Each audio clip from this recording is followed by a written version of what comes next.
Welcome, Renée Cox. How are you? I'm fine, thank you. Thank you for being here, for making time, catching your breath.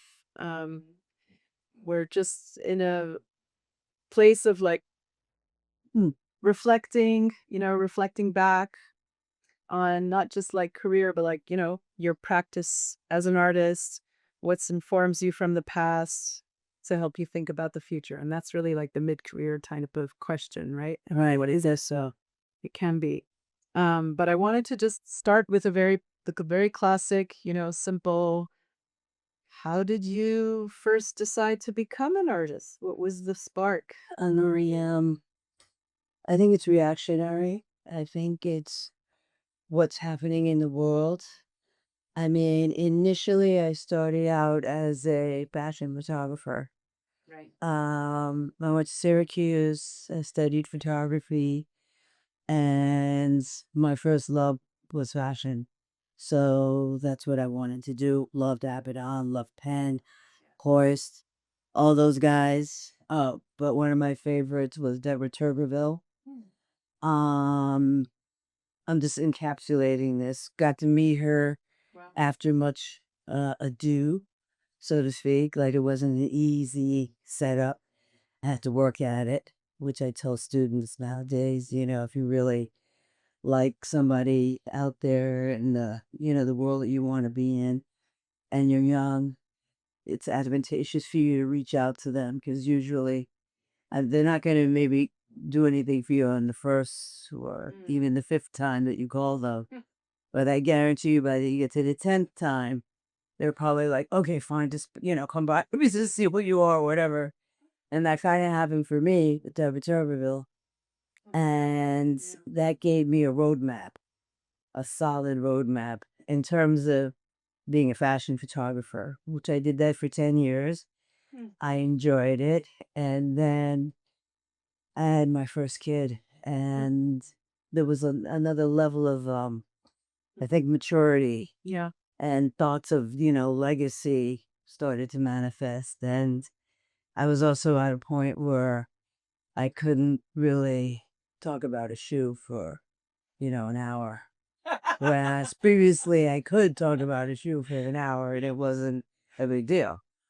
But I started to realize the world that I was living in, and a pivotal moment, which I've cited many times, was being in Soho with a group of people from Macy's. I used to do their Sunday full page ads, and very well known photographer there and whatnot, and some other people. I won't mention names just to be nice. But I said, my God, today is this is such an impactful historic day. Why? Because Nelson Mandela had just been released from prison. Okay. So it was on the second page of the Post or whatever. Yeah. And everybody at the table just paused, but too long, and was like, oh, Donald and Ivana are getting a divorce. And I was just like, what the fuck? Are you kidding me? This guy's been a gentleman like 27, 28 years for what he believed in and what he knows to be righteous and right. Yeah. And you read what's something that's behind it. Yeah. Exactly. That's like something that like affects you on some level.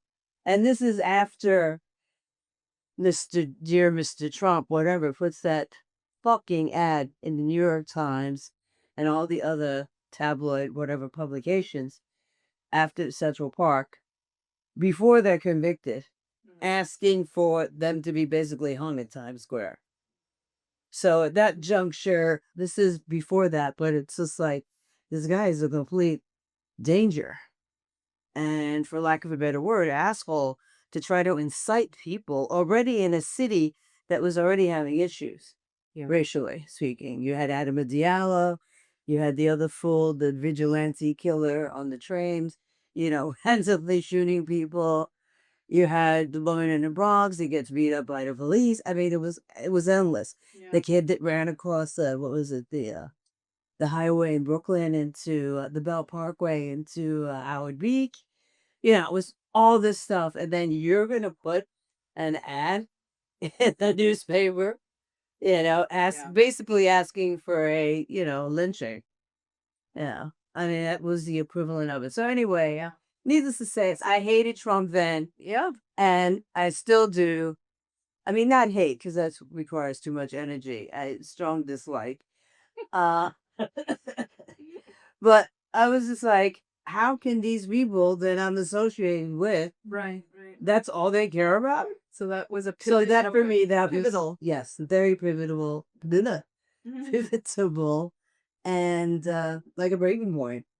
And then also too, I was at a point where it was like even the fashion that I was doing, I was putting a lot of energy into it.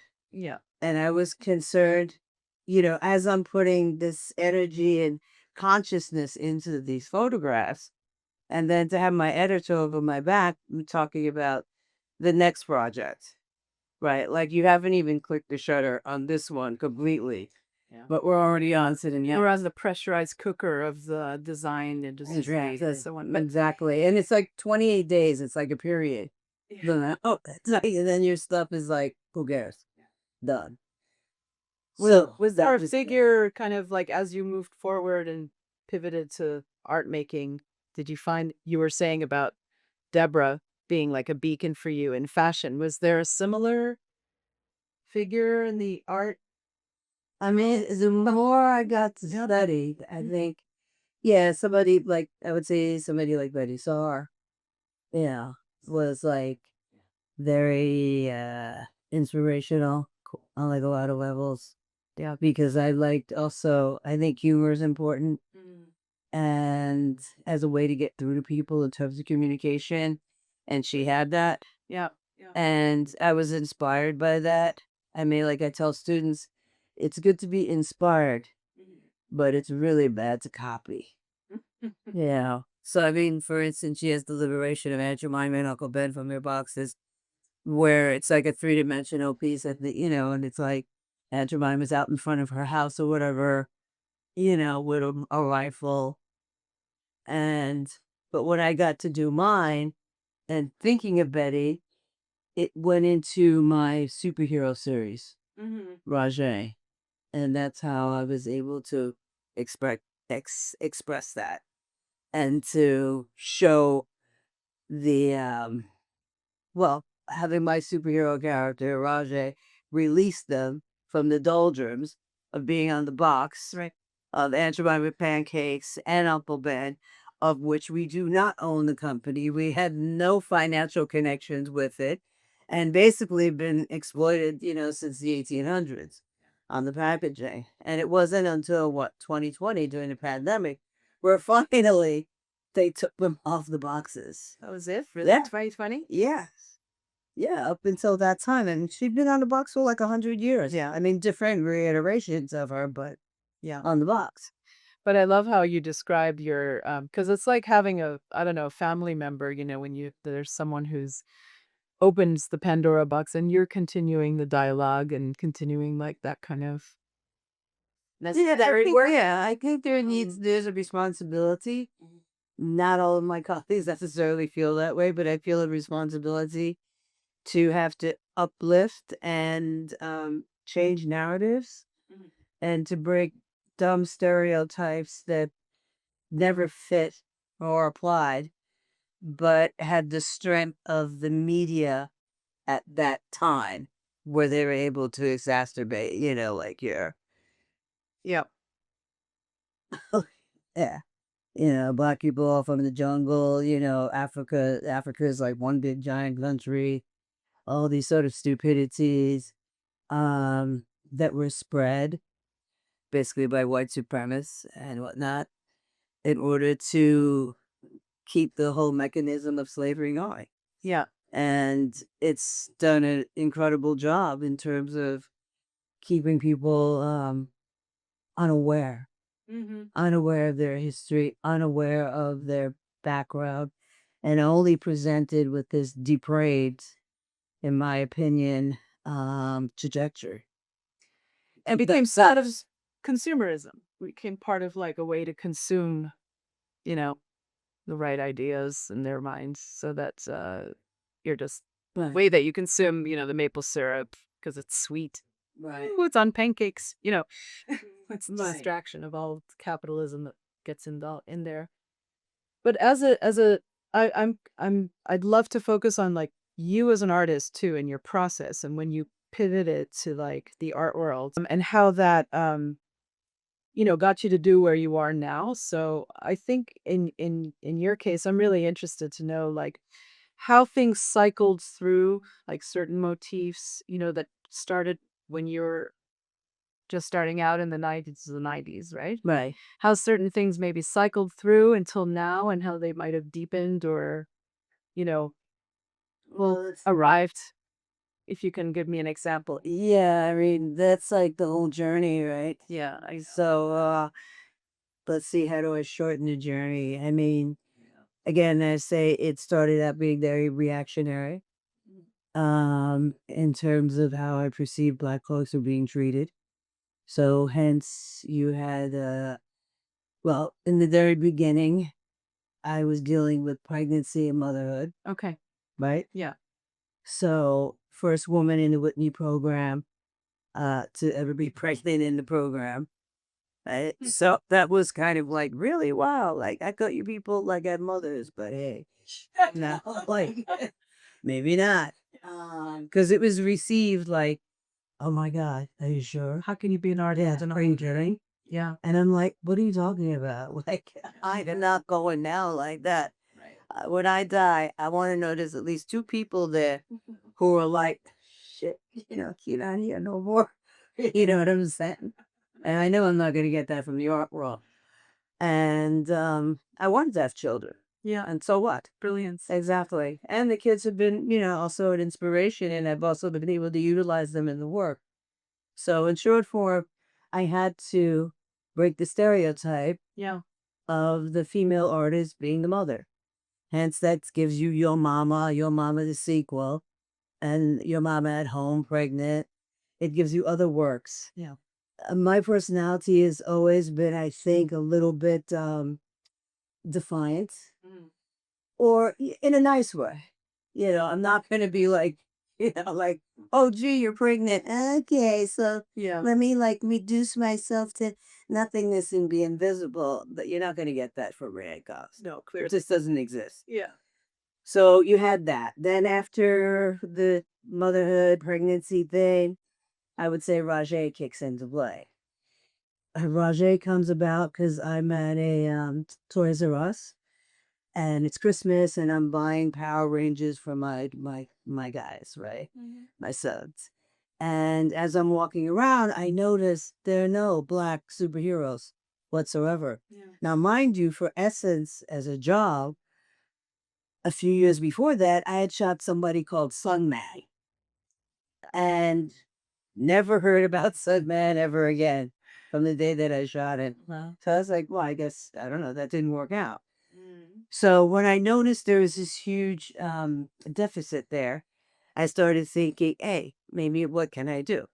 So I came up with the idea of a superhero named Rage. And originally her roots were with Wonder Woman, and they still sort of remain with that. Yeah. Although I realized if I called her Rage, then people might be turned off because they're going to be like, oh, it's an angry Black woman, whatever, whatever. We know the story. We don't want to hear it. So then I was like, Rajé. Okay. Which sounds like Strong J from that Eddie Murphy, Grace Jones Butcher, but it also Rajé.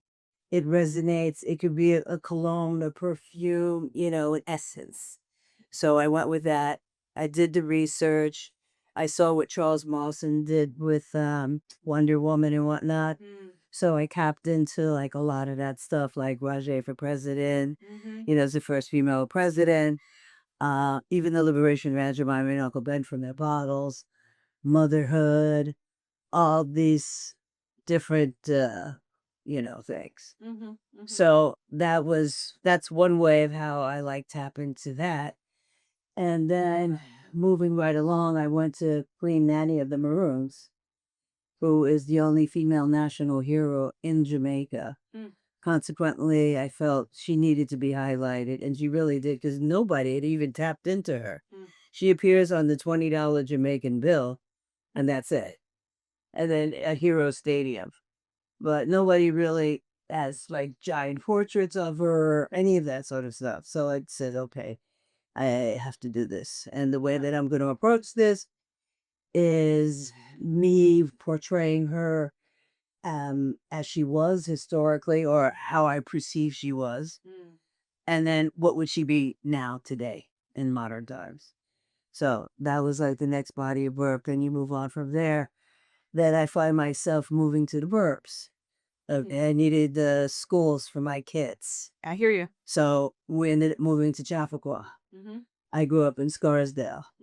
And we looked there, but it felt kind of creepy that my kids would go to the same high school I went to. And it was just like, okay, if we move 15 minutes north, you get more bang for your dollar. So that's what we did.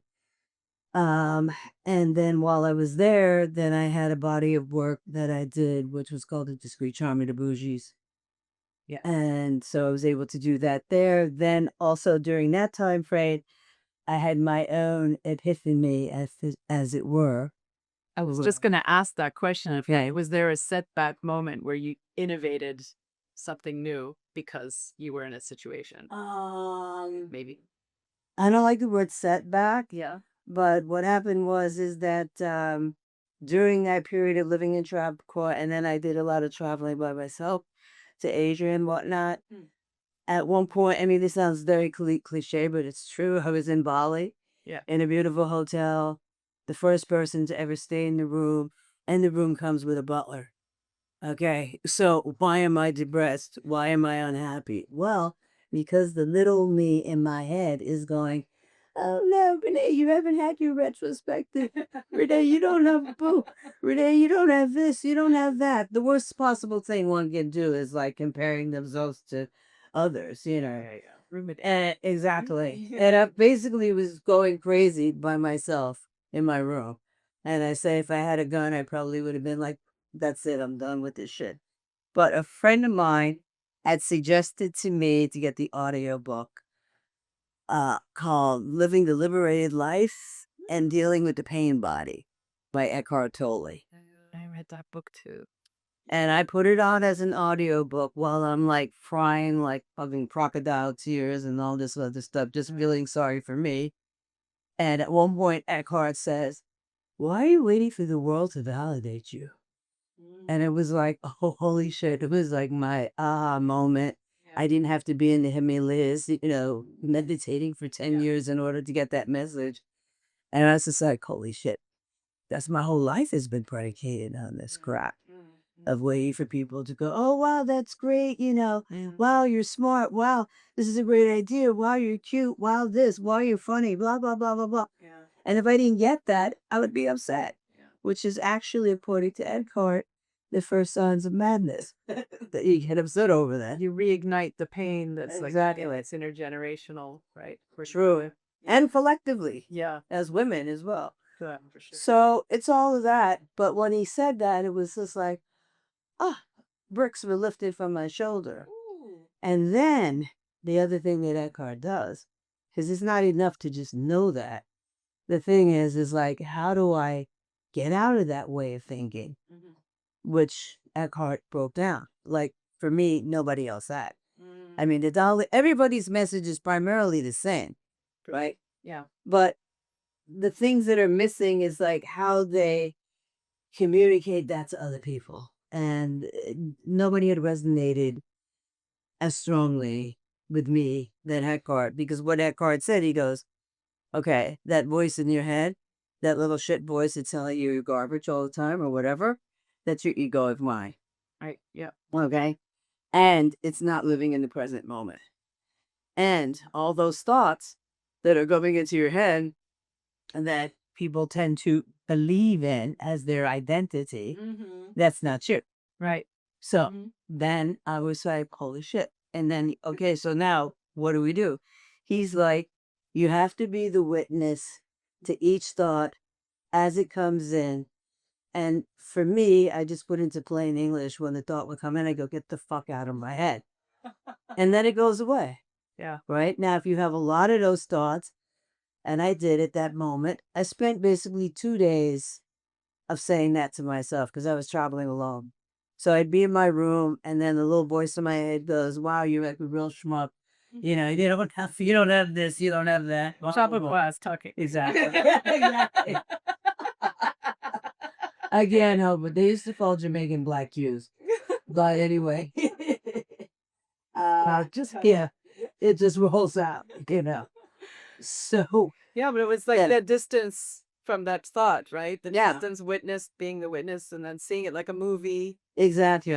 And then doing that for 2 days straight, suddenly you get to that point of what the Buddhists talk about of no thought, right? And it's from the position of no thought that soul culture comes about, where I start dealing with the fractals and the sacred geometry. And I really start getting into that whole notion and way of thinking, which, you know, leads you, you know, alongside the matrix and all this other metaphysical stuff. Beautiful. Yeah.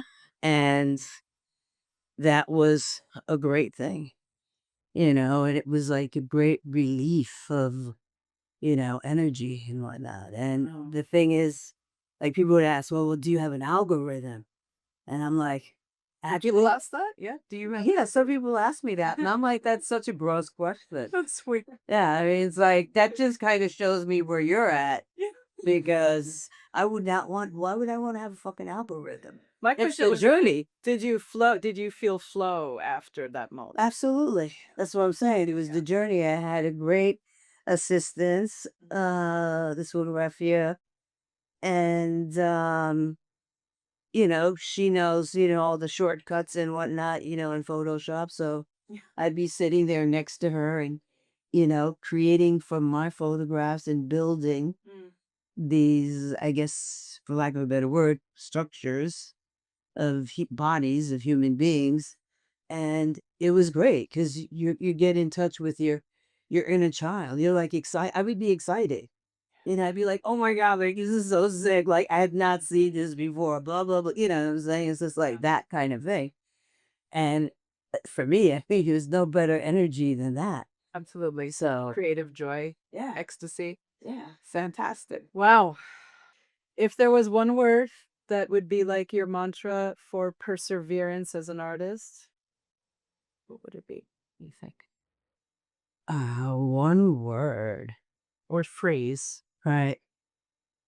Well, at first I go kick ass. And then the other one would be um, probably presence. Presence. Yeah, to stay present. Yeah. I mean, again, another cliche kind of thing, but there's a lot of power in that. Yeah. You know, if you really let it resonate and get over the whatever hippy dippy, and that's great. Hoo, hoo, hoo. But if you really think about it, I think that is the essential, like, savior to most things in life. Because, you know, either you have people projecting to the past or to the future. Yeah. Yeah. And my whole thing is like, I'm not trying to project my, you know, my death. Let's say that. Right. Right. You know, like anytime I see people like rushing and going crazy and stuff, I'm like, you know, you're just working your way to your death faster. That's all. Just think of it. Yeah. Yeah. Like, Yeah. no, I'm not going to do that. I'm going to try to enjoy. Yeah. Yeah.